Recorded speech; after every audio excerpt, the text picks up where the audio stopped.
Great. The Lord be with you. And also with you. Let us pray. It is our hope that the true business of our meetings and works will be our spiritual transformation and the transformation of others through us, and not simply the accomplishment of tasks and projects. We ask this of you as we now begin in the name of God, Son, and Holy Spirit. Amen. Amen. Friends, we are so glad you're here. Thank you for the time you offer. We are so glad to see so many folks returning who have been with us before and some new names. Thank you for evangelizing our work, letting others know about it, and coming back to continue conversation. My name is Julie Simonton. I am the Minister for Congregational Development and Stewardship at the Episcopal Diocese of Virginia. I am broadcasting here from my home, and you might see my two girls running around behind me throughout this as they move around and have their Saturday morning. I live on the other side of the James. The Diocese of Virginia is divided along the James, and if you live in Richmond and you cross the river to get to work, you actually live in the Diocese of Southern Virginia. So good morning from the south side. Stephanie. I'm Stephanie Gurnsey Higgins. I am Minister for Diocesan Development and Giving. I'm coming to you from my home office on the just north of Richmond, and I am guessing that some of my family might still be sleeping, so hopefully will be quiet in my house, but you never know. It's a Saturday, but it is good to see you all here with us. Thank you. Welcome to our webinar this morning. We are going to be discussing fall annual giving this year, the next in our webinar for our fall annual giving series. Julie and I have been wanting to launch something like this for a while now. We are sad that it is because of a crisis that gave us time to do this, but whatever it is, we are glad to do it. And we are so glad that you have joined us today. We are looking forward to this conversation and to hearing from you what would be the most helpful for your ministry and your church context. So as we move into what we have planned to share, we would like to offer a few notes on how our time together will work today. Our conversations are richer because you are here. It is really helpful for us to know who you are. So as you are settling in, if you can give us your first and last name as your Zoom identifier on your digital name tag, that will be very helpful. And as Julie has mentioned, you can go ahead and identify yourself and give us your information in the chat. That is also helpful too. Your questions are very welcome, and the ministry work you are offering at your church is very important for all of us to hear. As we work through the webinar, please use either the chat function or the Q&A format to send us questions or describe what's working at your church. And as we talked about, you can take a look at the chat bar. You have the ability to message panelists, which is only Julie and me, or to message panelists and attendees with that drop-down box. You'll probably want to message all of us to make sure that we can all see what you're saying, but just make sure that you have that chat set correctly. If Julie and I are talking, the other one is watching the chat and the Q&A, so don't worry about interrupting the flow. You can go ahead and type in your remarks and your questions. Many of your questions we will be able to address during the webinar, but if your question is really church specific, we will be taking your information and we can get in touch with you separately. If the question is too large to answer completely here, we will do the best that we can in the time that we have, and then perhaps include it in a later webinar. You can also bring your questions or your comments to our Facebook page or our virtual office hours. We have office hours on Zoom on Monday from 10:30 to 11:30 a.m. and Tuesday from 6:30 to 7:30 p.m. during the month of June. as well. All of our information to contact us, our resources, the meetings, webinars, and our links are available on the Diocesan webpage and through our Stewardship and Development Facebook page, which are listed in the chat. And finally, we are grateful for your experience and ideas about what you would like for us to discuss during future webinars, how we might structure our time together in different ways here and there to best address your ideas, your questions, and where you're finding Jesus in your community and church. So please don't hesitate to be in touch with us during or after the webinar with your thoughts. Julie. All right, thank you. I'm going to get us set up here. I'm going to share my screen so that you can see our slides. This always takes a couple clicks, so bear with us as we reconfigure everything that we have going here. Just a second. I'm going to get all of this pulled up and ready to go. All right. All right, can everyone see everything? Stephanie, you see it? Yes. Excellent. All right. So, friends, today our agenda is indeed ambitious.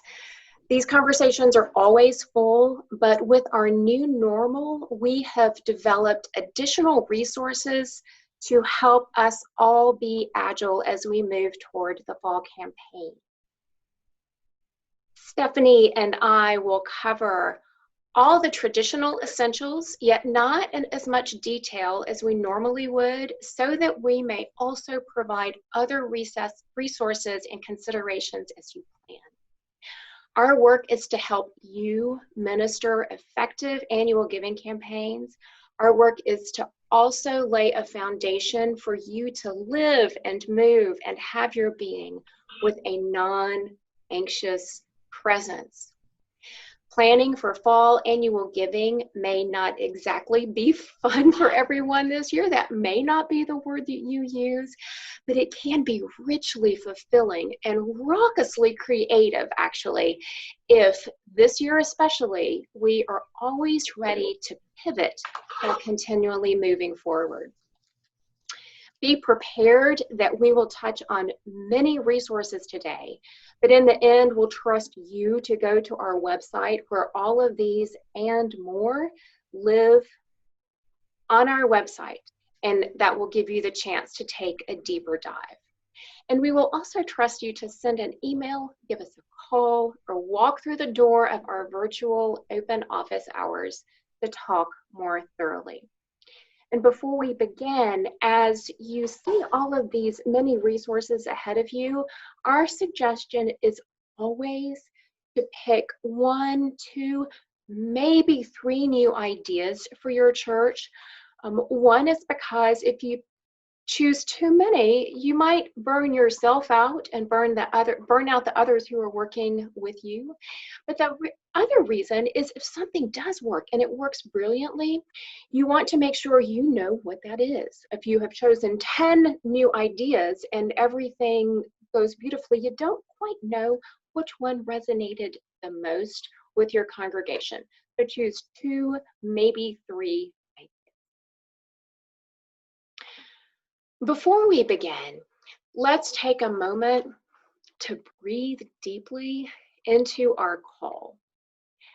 Stewardship is not about asking people for money, but rather it is about using the gifts God gives us to do the work God calls us to do. Yes, it is true that part of our work is indeed mailing letters and getting the spacing correct on pledge cards, making everything look and run just so.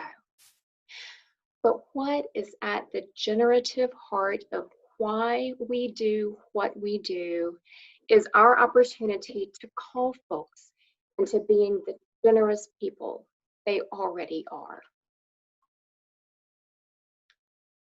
So this year, our 2020 theme is One Together. Bishop Goff chose this from the opening words in our holy baptism liturgy that you see here on the slide. There is one body and one spirit. There is one hope in God's call to us. One Lord, one faith, one baptism, one God and Father of all. Through this annual giving program and the diocesan theme, you will be invited deeply into how we are one with Christ, one with all people, and one with God's earth. We encourage you to consider using One Together for your entire program year. So begin conversations now with your clergy and ministry leaders to consider how One Together may work for the culture and context of your church throughout the entire liturgical season and through the different areas of ministry. If you have a different theme planned for your church, that is fantastic too. But also plan to use it throughout the year so that you can stay on message all year long. The average Episcopalian attends church about 1.2 times per month.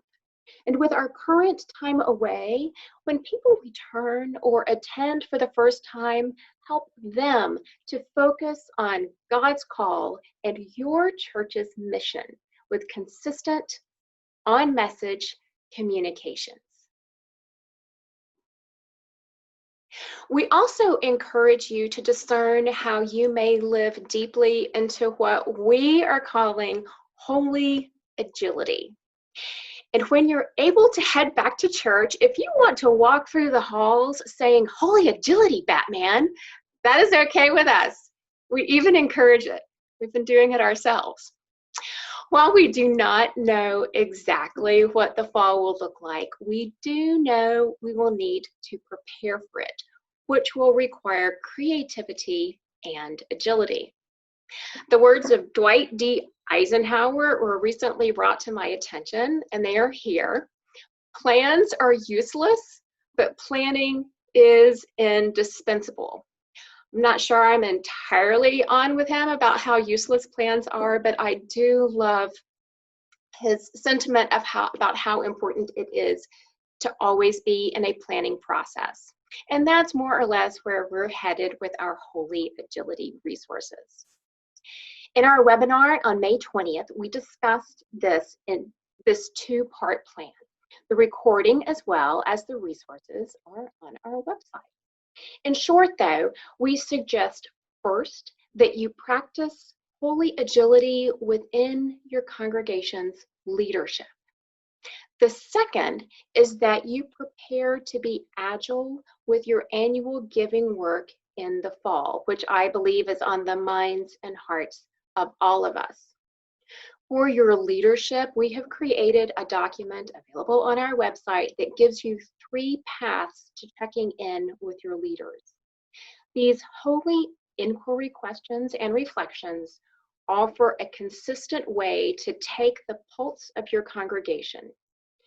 If you curate your responses, they will also function as a narrative metric for how and where the Holy Spirit is working in your congregation. Second is to prepare to be agile with your fall annual giving.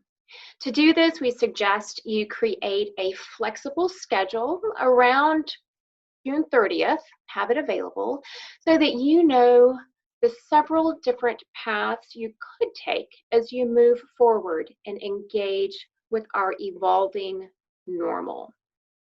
Planning ahead always lowers everyone's anxiety, and one that is agile allows you to move in an assortment of directions while still moving forward. Consider these thoughts as you pull together ideas for the fall. A shorter campaign. You will see this reflected in our calendar shortly. Continue to be mindful of your congregation's tolerance for an ambitious annual giving campaign. Do they have finance fatigue? Do you sense high anxiety in your congregational system? Or do you sense that folks can't wait to get back into it and know how they can be helpful to support and sustain your church? Another point is to consider in-gathering before the election. With COVID, our economy, conversations on race and equality, and what I imagine will be a dynamic and textured election season, leave room for yourself, your leaders, your clergy to have plenty of time for pastoral care. Think about what sort of time after the election you might need for a communal big breath, and whether this is also the time you want to still be engaged with a robust annual giving campaign. Another thought is to continue the conversation of being one together through November and December. Do this with storytelling, with sharing moments of gratitude, with thank yous, and with well checks. Keep the phone calls going. These steps will help people continue to reintegrate into the fall's evolving normal, and it will help keep open the option to bookend your annual campaign in January, should you need to have a push at the beginning of 2021 to wrap up your annual giving. If you do, this final wrap up should be crafted to be joyful rather than a panicked moment of, oh no, we didn't quite make it, what do we do now? So plan for what could likely happen. Planning for what could likely happen is essential. Also, from now until the conclusion of your annual giving campaign, communicate to your other ministry leaders ahead of the meetings. You can start this now. So for instance, instead of using your vestry meeting time to talk through ideas, could you send the ideas ahead of time to your vestry and other leaders, perhaps through a vestry consent agenda, through videos, through some of the little minutes with Stephanie and me? You can create your own video as we're all getting more and more accustomed to this digital world. So you can use your vestry meeting time for actual conversation and diving deeply rather than to introduce materials they could see ahead of time. Stephanie. Okay. So normally we encourage you at the end of your annual giving season to collect statistics from your campaign. This year, however, we're going to encourage you to begin with this information. And if you have not been in the habit of curating these numbers, try to make an effort to pull these together now. Our recommendation would be to find at least the previous 3 years of information so that you will have enough to analyze, because 1's a point, 2's a line, and 3's a trend. And if you want, because you will definitely want to know how your giving has been trending. This year is not going to be a competition, not even with yourself, but it will be a year to be appropriately ambitious. And you will want to know what you are watching and listening and learning about. And you won't be able to do that unless you have the information that you've collected. It's going to be essential to know where you've been, to know how your previous stewardship campaigns have worked. And that's why you're going to want to gather this insight for moving forward. This year will be different, and we know that our future will be different too. So continue to plan to track this information closely for at least the next 3 years. And we have this information, it will be in the resource section. So it gives you what you will need to look for and what you will want to be collecting going forward. Also have information here on the giving curve that we have discussed based on data from folks who research fundraising during crises, including the 3 distinct phases that occur: the bump, the slump, and the surge into the new normal. If you have not had a chance to hear our conversation or read the materials on the giving curve, please take a look at them through our website or Facebook page. Knowing where your church was with giving before the pandemic, how you are moving through it, and where you are once we are fully in the new normal is essential for effective finance and stewardship ministries. The information we've posted is critical for both your stewardship ministry and for all the leaders in your church. So we'll continue to have these conversations all through the year about the giving curve. So read, learn, inwardly digest, and share. Julie. Thank you. The Office of Stewardship and Development at the Episcopal Diocese of Virginia has now written 5 annual giving programs. The first liturgical season of programming offers 3 programs that focus on proportional giving and proportional living. These are Walk in Love, All Hearts Open, and Now Into the World. Our second liturgical season of programs, in which we are now in the middle, focuses on visual storytelling. Our entire library of resources remains available and free through our website. You may choose to use an entire program, find pieces that you like and cut and paste to your heart's content, or read through them and find them generative for different work that you create. One of the most difficult things, especially in the church, is to look at a blank computer screen or a blank sheet of paper and wonder how you're going to get the practical essence of what you're wanting to convey to your congregation, along with the heart of it, the Jesus of it. So even if you take a look at our resources and you say, oh my goodness, what was Julie thinking when she wrote that? At least you're starting from somewhere, right? You're starting from something that says, this doesn't work. And then you finish the sentence with, because we needed to say this. And then there you've got your materials. So take our work, use it as a cut and paste, or use it to generate your own creativity. These programs are here to meet you and your congregation where you are, inspire your ministry, and to assist you along the way of doing the work God calls you to do. Our resources are also available in Spanish, and one together right now is currently in translation and will be up shortly. As always, we have the program from TENS, which is the Episcopal Network for Stewardship, available for all our congregations. Because the Diocese of Virginia office is a member of TENS, we are able to extend the resources to all our churches in the Diocese of Virginia free of charge. Their theme this year is Faith-Filled Generosity. By the way, they have very cool fonts. I like them very much. The materials for the program are not yet available and up on their website, but I can tell you that they are based on this scripture from 1 Timothy here on the screen.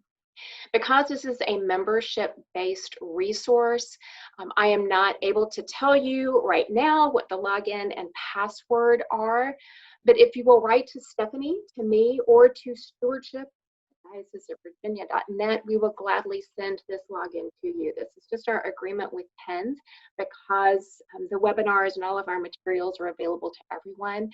We need to make sure that they remain, the access remains for the Diocese of Virginia only. Our program does have a document that lists all of the elements within the program, so that is a handy resource for everyone on your stewardship committee. We also have a suggested calendar. As we have discussed before, we have set this calendar for a shorter annual giving season for 2020. Normally, annual giving runs for about 6 weeks in churches. You are, of course, the ones who know your folks the best, so be in touch with your clergy and other leaders for a conversation about campaign length, as we discussed earlier. Also remember to consider keeping on the table the possibility of a robust and joyful January push. And rather than it being something you decide you must do and rally yourself for it around the time you're also trying to pull a Christmas pageant together, make it a possibility now. This is also a great time to discuss the possibility of scheduling a matching gift component of your annual giving campaign. Many of you are likely familiar with the concept that for every dollar raised, funds from another source match that gift so that twice as much money is contributed to the particular campaign. Stephanie and I have seen churches use this technique, especially for first-time pledges or increased pledges. So you could say if you are making your first-time gift or you're increasing your pledge, that will be matched dollar for dollar. These funds can come from an endowment match. As our economy goes back and forth, it would be important now, if you're going to do that, to have a conversation with your foundation. This can also come from faithful pledgers, whether they are large, generous gifts, or whether these are your most faithful folks who give from their funds, but it may not be a large amount. These are still your faithful pledgers who will be excited about getting new people involved deeply in stewardship. Have the conversation now with them about whether this idea might work. Consider using it in the fall, or consider using it in your January wrap-up. This would be a fun and joyful way to make the January push, if you're going to do that, an effective event. A couple notes: if you are in a capital campaign or anticipate other non-operating budget needs, it is likely not the time to consider a matching fund technique. If you would like to talk through this more, please let us know. Stephanie. As Julie discussed, our logo this year is based on the opening words of the liturgy from Holy Baptism and focuses on the word one and how we are called to center ourselves together, baptism as one in Christ, with all people and with God's earth. Because we are continuing our concept from last year of using visual storytelling through icons, our logo this year offers a clear connection between the 2 years. In last year's, people saw either wind or water. This year, we can see either a tree or wind, with colors primarily in the blues and greens, a little pop of a pink sunrise or sunset on the edge. And in this vertical logo, the tree is actually rooted in the word one, using our foundation in God to extend us out of the many calls to which God calls us. Many of you may also see in the branches the ichthus symbol, also called the Jesus fish. Not everybody will see this, and that's okay, but we find it fun and maybe a surprise for those who do too. Because we are rooting our theme in baptism, this year at the center of our logo is a dove. You may recall that last year's was a shell with a drop of water. And as you spend time with this, we look forward to hearing what you see. Again this year, all of our graphics will be available in JPEG, Acrobat, PNG, and ESP, and all of the individual logos, or icons, will be available to use throughout all your materials, in all your communications, and even around your churches when we return to our buildings. And as always, a spec sheet will be available to make it easy as possible to match colors and fonts and other important details. Julie. Thank you. Now let's take a look at our letters and all the different ways of communication we have for you to consider for your program in the fall. Our first is the Welcome Back and calendar, which has been a really popular element of our annual giving program since we started. To begin, The first letter we suggest is that you send this welcome back letter. It is not about the pledge. It is a joyful letter about the program year beginning again. Now, as you prepare to be agile, this is one that may need to be updated last minute as circumstances of regathering and churches change, and as your leadership decides whether and how to continue any virtual worship. Be ready for pivots here, and be ready for those pivots with a smile and some joy, because pivots mean we're either moving forward with regathering, we're deciding perhaps to remain as we are to keep people safe, or some combination of both. So everything is good here, right? The letter here introduces the theme, whether you're using One Together or your own. This is an essential letter to let folks know how to get on board and look forward to gathering back together, either virtually or in person. This also gives folks a calendar to hang on the refrigerator or integrate into their phone so that they are ready and available to participate fully in everything that's coming forward. The fall can be an especially dense time of planning, particularly if we're moving back into our churches. So get your events on everybody's calendar, on the refrigerator ahead of time, so that their first commitment and availability is to the church. This is an important, joyful, and tactile moment for many with their church home. And we worked to make it an especially colorful and joyful experience. You can, of course, send all of this electronically, but sending this sort of thing to their house that they can open, hold, turn back and forth to see all the information, and hang on their refrigerator will be important. Okay, now let's take a look at our pledge letters. Each pledge letter comes with general guidelines ahead of the pledge letter itself. And these are guidelines and notes on best practices for writing these letters. Our best practices here include a section on the One Together theme. But this is also incredibly useful for those of you who might be using a different theme. We have information on the length of your pledge letter itself, which trends shorter these days. Many folks are writing their pledge letters in 14-point font, so they are a little bit easier to read.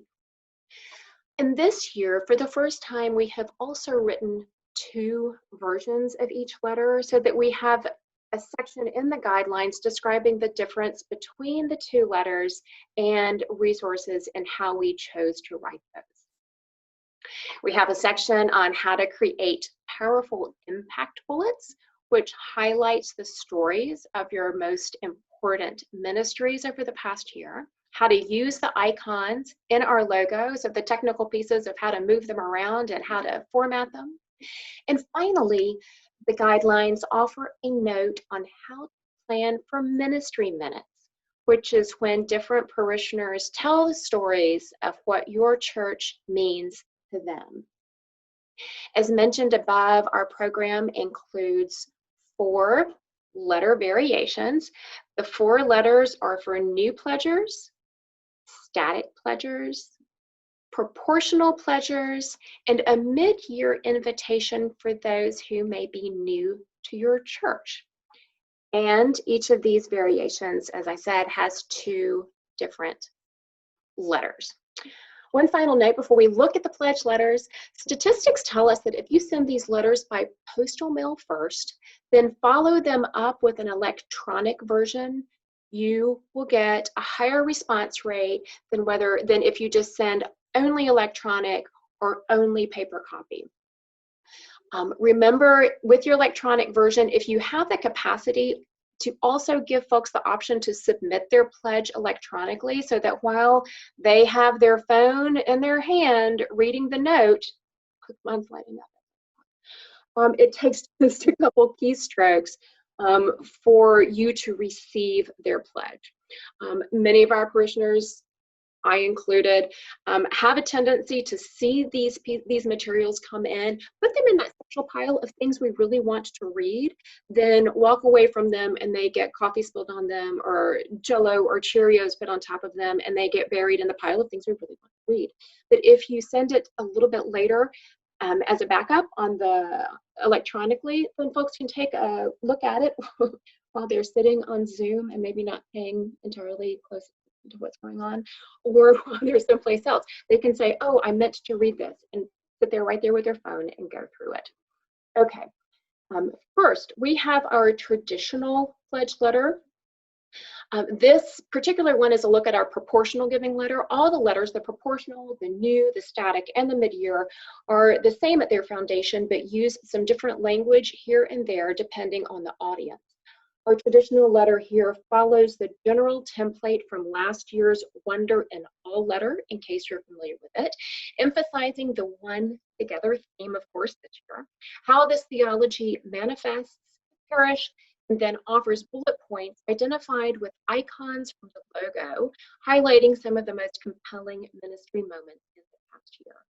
A fun thing to imagine is how you can use these icons around your church. Can you print large copies of them and place them around your campus where the work is being done? Can you make stickers and give them to your parishioners to place around the church, or even on people's name tags where they see these ministries at work? Or like around the Diocese of Virginia, we use these on our webpage and some of our ministry communications to highlight the ministries going on. Possibilities are fun and are endless. Stephanie. Thanks. So this second letter is based on a template that essentially helps you develop a letter for storytelling and fundraising during a crisis. It has 8 steps, and if you're interested in these steps, you can follow the link on our website to get all of them. But it walks you through a process where you quickly acknowledge that things aren't normal now. You describe how this situation, whether it's the COVID health crisis or the economy, is hurting your community and your ministries. You're asking for a special gift to help. You're telling a very short story to illustrate your need. You show how the gift perfectly will meet that need, but how that need from the story is not your only need. You're sharing how the funds needed are not in your budget, and you're asking them to send that gift right now. I like this format because it acknowledges that we are in a very different time and our lives are very different. Some people have found their personal generosity during this crisis. They have found a way to be needed. It has spoken to them, this ability to reach out and do things. And if we send them the same letter that we have always sent them, they may not respond generously. It doesn't actually speak to them. So it is nice to have another option available, especially since we still have a few months before many of our congregations will send out their annual giving materials. I will say though, if this letter makes you uncomfortable, that's okay. It's not supposed to make you feel comfortable. It is supposed to make the recipient think about how they can meet the financial needs of the ministries your congregation provides. They want to help. They want to be part of the solution and to be the heroes of the story. If you have been communicating to them and telling them about the incredible work you've been doing, this type of letter will not seem out of place. If you have not told them anything you have done since the middle of March, this will seem out of the blue and it won't work. So it is all about the context of your situation and the way that you have been communicating with them. So it is one option, and it was one format and one template for you to work with. Julie? Thank you. We also have additional information and communications. As I mentioned before, we have writing prompts. We have based these on our baptismal covenant because we are working with Holy Baptism liturgy, so that if you find yourself needing words for the annual giving season all of a sudden that reflect pastoral care or grief or joy or any sort of these concerns, we have stewardship-y words to get you started with whatever communications you might need last minute as you are agile and pivot into this evolving normal. We have vestry communications. As in previous years, we encourage your vestry members to pledge early so that you may communicate to your church that your leaders are all in with the annual giving. Additional information on this approach is highlighted here and, of course, available throughout our materials. Other communications that we have are an encouragement from your senior warden. This is essentially a reminder that your senior warden sends out right before the in-gathering Sunday to remind folks that this is happening, to bring their pledge cards, to make their pledges, and to show up if you're available in the fall to have a potluck or lemonade or coffee or hot apple cider. However it is that you're kind of going to come together as a community on in-gathering Sunday to celebrate who you are, where you are, and your faithful members. We have an acknowledgement from the treasurer. So we have two different ways that you send communications after pledge is received.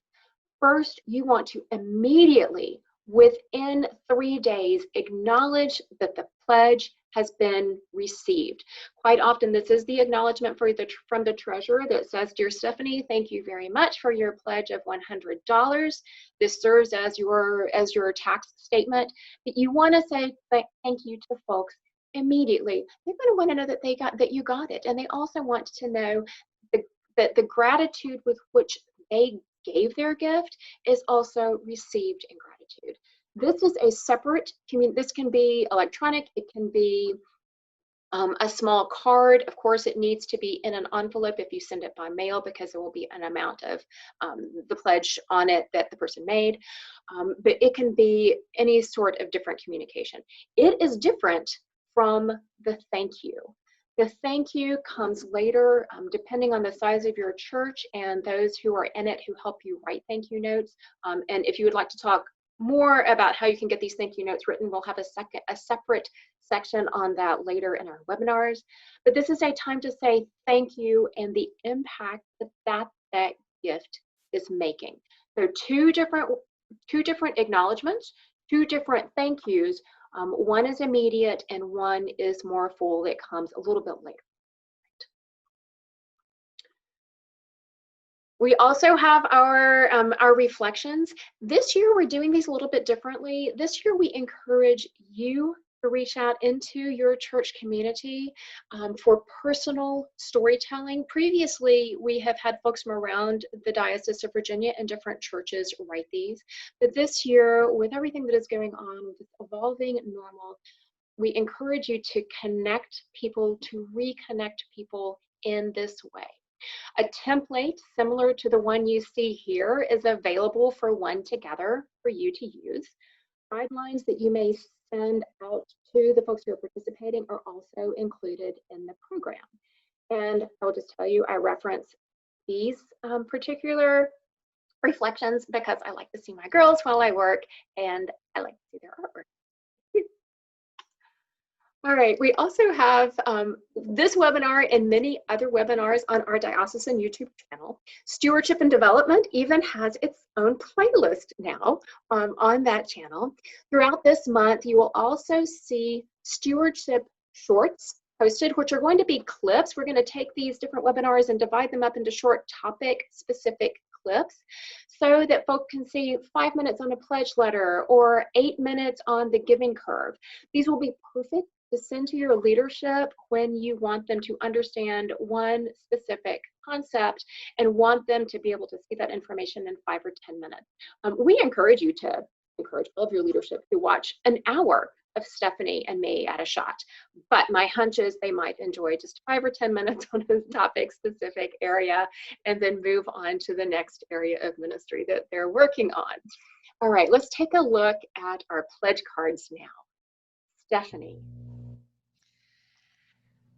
So we continue to put together pledge cards for you as well. The adult pledge card has this nice, simple, and traditional design, but also gives you an opportunity to gather additional information if you would like, especially if you want to find out if someone has made a planned gift to your church, or if they would like to get more information about making a planned gift to your church. I would ask that if somebody does check one of these boxes, that you make sure that you follow up and acknowledge those requests, because they are choosing to enter into a deeper relationship with you. And if you have questions about your planned giving ministry or legacy gifts, please let me know. Many churches ask us how to teach stewardship to children. The most important time to teach it is when we are building Christian formation with children. So we have a simple design for a children's pledge card. There will be an instructional proportional giving chart shown in a couple of slides. The only difference here between the adult pledge card and the child's pledge card is that the child's pledge card asks for 2 signatures. Now, we're not asking for the adults to commit to $1 million pledge if your child is so inclined, but we do this because then we know that if they have also signed the card, that the adult has had the conversation with the child about what they're doing and why they are doing it. Many of our best conversations as a family are had around the dinner table. And we are hoping to be able to help parents have these conversations too. So we will have additional materials on our stewardship with children. We will have these resources to help you with stewardship with children, and we will have all of those links available. So be sure to check those out. And Anne had a question about proportional giving, and Julie is going to be addressing that right here with the conversation about proportional giving charts. That's right. So our first liturgical series of annual giving programs focuses specifically on proportional giving. I would invite you, if you would like more formational materials about teaching proportional giving and writing pledge letters that focus on proportional giving. If you're interested in that, go take a look at the Walk in Love, All Hearts Open, or Now Into the World pledge letters, because these offer specific formation, especially the letters that we wrote for new pledges. It offers specific formation on what proportional giving is and why we do it. Depending on the generations within your churches, different generations understand proportional giving differently. Older generations, many of them were formed in knowing what a tithe is, actually knowing what the word means. Quite often now we can say the word tithe and folks don't know what that means, and it is different from proportional giving. So we have a lot of resources on how to teach proportional giving, what it means, and how to write about it in your pledge letters. As I said before, you are welcome to cut and paste from anything that we have into your materials, whether you are using our materials and our theme, or you just need those 1 or 2 sentences that are crafted in a way that is helpful. Cut and paste to your heart's content. Now, on the back of pledge cards, quite often we offer additional information to help make the pledge. And many churches decide to put a proportional giving chart on the back of a pledge card so that folks can reference it as they put their pledge amount there. And it is essential to note, if you are using proportional giving charts, all charts are not created equally. When you go and look at our materials, we have probably 7 or 8 different proportional giving charts that offer different information. We also have instructions on how to use these. So some charts give annual amounts, some give proportional giving out of monthly income amounts, and some offer proportional giving through weekly income amounts. Think about your congregation and what will work best for their culture and context. For instance, college students, if you have a number of college students within your congregation, college students might do well with a weekly proportional giving chart, while older adults will work better with a monthly chart. Also take a look at the income level where some of these proportional giving charts start. It can vary from $10,000 as an annual income to $1 million as an annual income. Know your congregation so that you meet them where they are. Also note that some charts begin with aspirational giving, so the first line starts at 15%, while other charts meet many where they are, beginning with 1, 2, or 3%.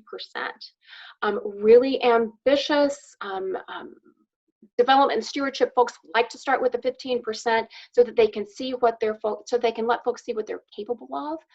My preference is to meet folks where they are and start with around 1 or 2%.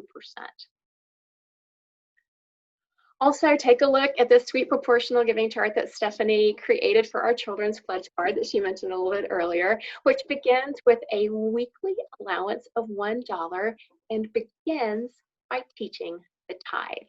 Again, we have additional information within our materials that are specific to children and stewardship. So go take a look at that. It's available on our website. We also have e-giving cards.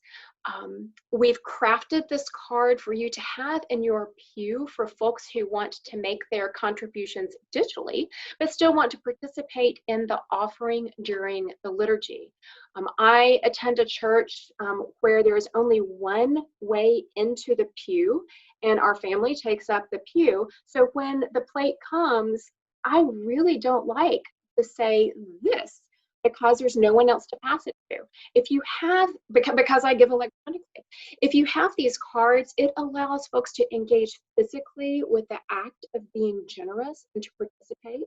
And it also, if you have children, it teaches them that when the plate comes, mom doesn't do this.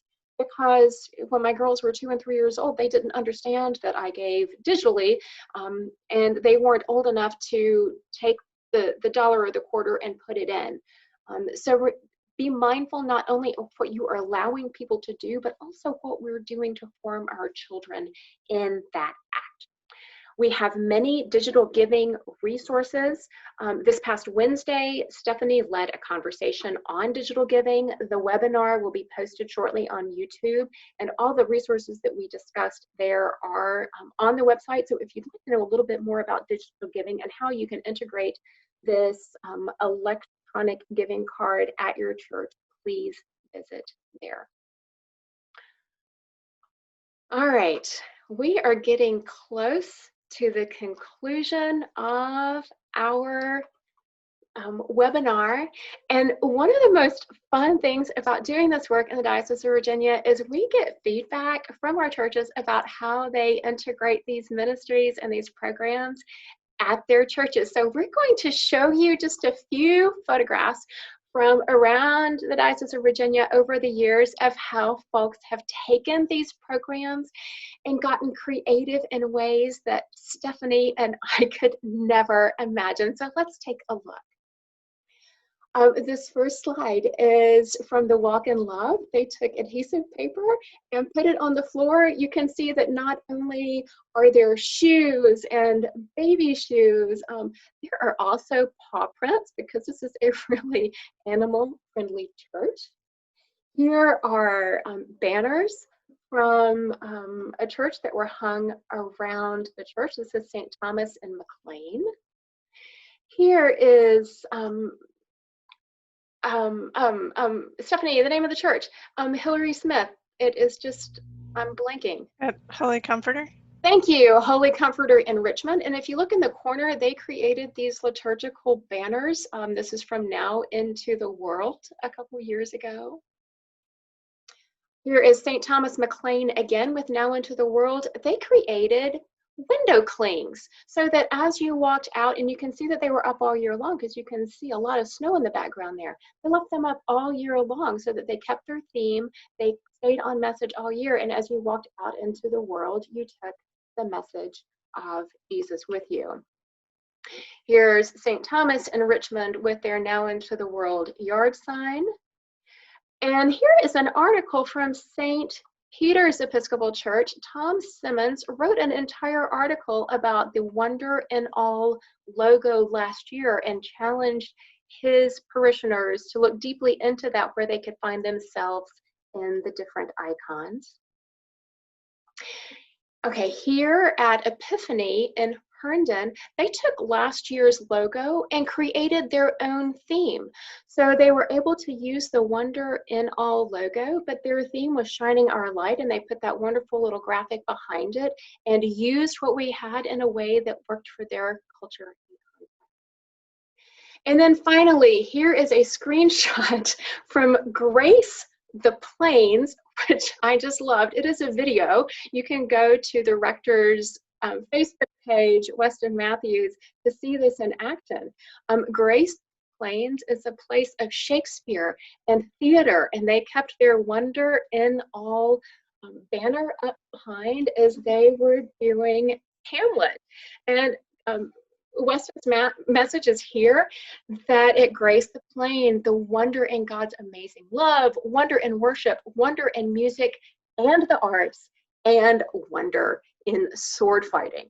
So it's super fun and super creative way to keep this going all year long. This happened, I think, in February or March last year at Grace Plain. All right, Stephanie. So we have resources everywhere now, I think. You can connect with us on the Diocesan web page and on our Facebook page. As I mentioned earlier, we have our Zoom office hours, and those events are posted on our Facebook page, and they are also posted on the Diocesan web page as well. We will looking to see if we have any questions in the chat or the Q&A. See if there's anything that, I see something coming through. Thank you. We had a great comment from Anne about the way she's using the writing prompts. I commend that comment to you all to check that out.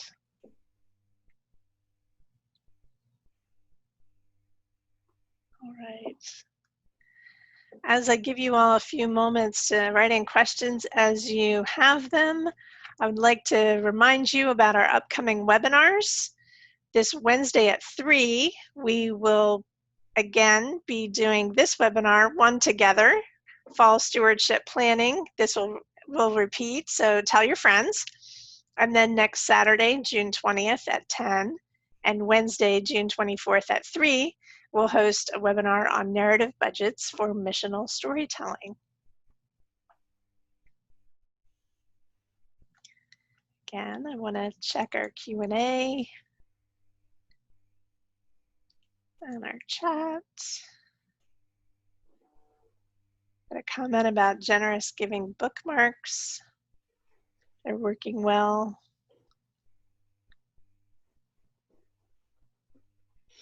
We have a question here about considering to develop or adapting other materials in the event that congregations are not totally open in the fall due to COVID.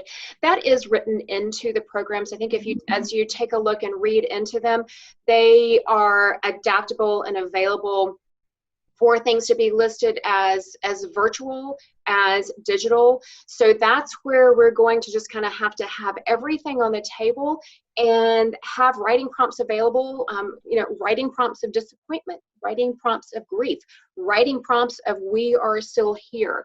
And we'll just take these resources and have everything out available so that you know once we begin to pivot, if we haven't opened our churches, we're continuing for everyone to stay at home. You have the resources you need to send things. We will still encourage you, of course, even more if folks are staying at home, to write those letters and put them in the mail. We know that this is an expense, that it incurs postage and paper, but that physical tactile touch, we know from godly play and Montessori type of studies that when people hold and touch something, they connect with it, their brain develops and connects in a way that is different than if they are just seeing it on a screen.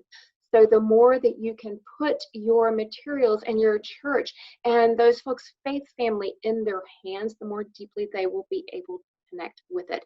Stephanie and I will continue to watch where churches are with the giving curve. We will continue to be in touch. And as we see things develop throughout the summer, we too will add materials if we think that we need to. The most helpful thing is for you all to be in touch with us, to let us know what you're seeing in your particular parish context so that we can respond. For instance, one reason we have this mid-year giving letter for folks who join the church mid-year is because we received probably 7 or 8 calls one year of, do you have one of these? And we didn't, so we wrote it. If you're seeing something out there that you need, my hunch is other churches need it too. Call, let us know if you're not seeing exactly what you're needing in our materials, and we will gladly develop it for you and for the wider Diocese of Virginia. Stephanie? Yeah, that's always let us know what you're seeing, if there's something that would be useful, because if you are noticing it, other people will be too, and it will be helpful for all of us, and we'll be glad to start looking out for all of the congregations. I know this has been packed, and we are getting close to our time to end. Julie and I are happy to hang on for those who would like to continue for another few minutes. Don't see anything else in our Q&A. I do like Richard's note here. I just saw one about using bookmarks. That could be an easy way. That's an easy thing to put. Folks are reading now more than ever because they are at home and they are able to re-engage with their bookshelves.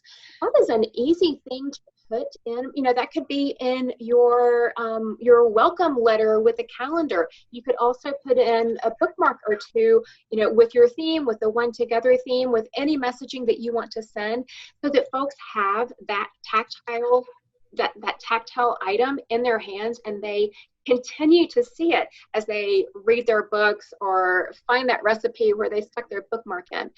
I have bookmarks that were given to me 15 years ago because they're really cool and they're sturdy and I love them. So think about not only how this can impact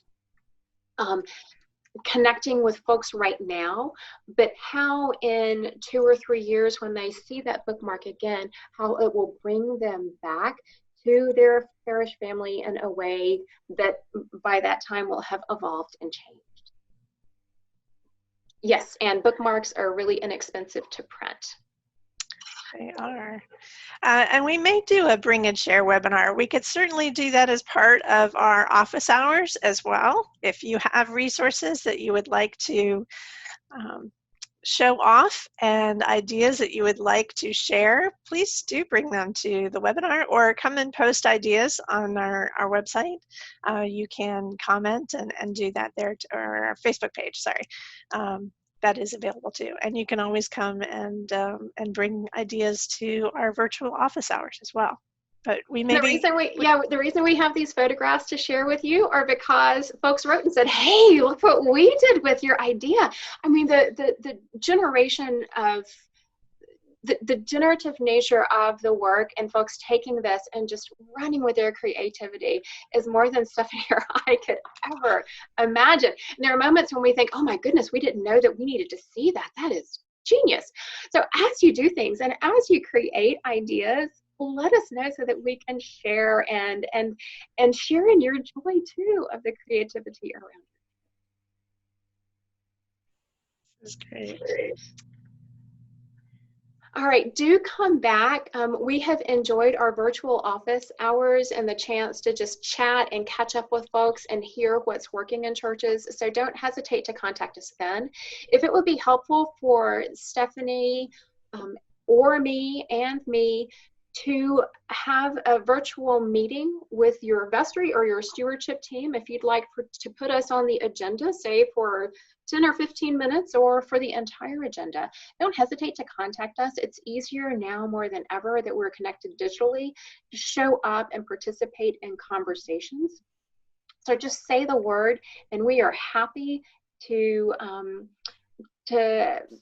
show up and be creative and hear what's going on in your church. So we'll go ahead and close in prayer, but Julie and I can remain after for a couple of minutes if that would be helpful, if anyone would like to stay on. The Lord be with you. And also with you. God be with you in this your day and every way, with you and for you in this your day, and the love and affection of heaven be toward you. Amen. Amen.